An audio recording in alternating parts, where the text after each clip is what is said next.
Plus que quelques jours pour candidater à des masters pour les étudiants de 3e année d'études supérieures. Nous sommes allés à la rencontre des universitaires au bois pour savoir quel était leur ressenti.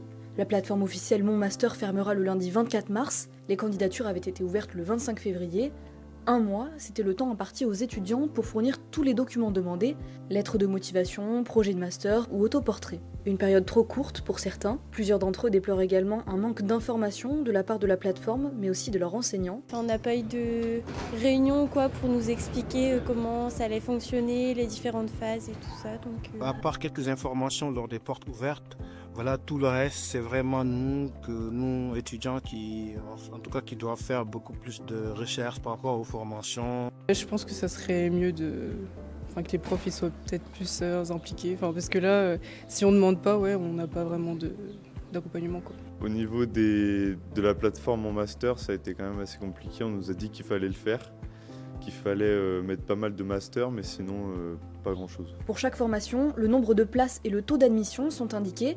Parfois très bas, ils peuvent se montrer décourageants. C'est vraiment démoralisant dans le sens où si tu vois un taux d'admission qui est assez faible, si tu avais comme projet de choisir certains masters et que tu vois que le taux est faible, tu renonces à cela et tu cherches d'autres alternatives, quoi.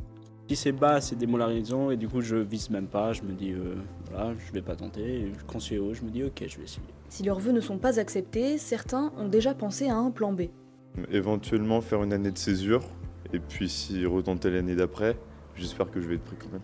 Prendre une année sabbatique pour soit travailler, soit partir à l'étranger, travailler à l'étranger pour que le CV soit un peu mieux. Soit voir dans les écoles privées, essayer de trouver une alternance ou arrêter complètement arrêter et aller chercher un travail.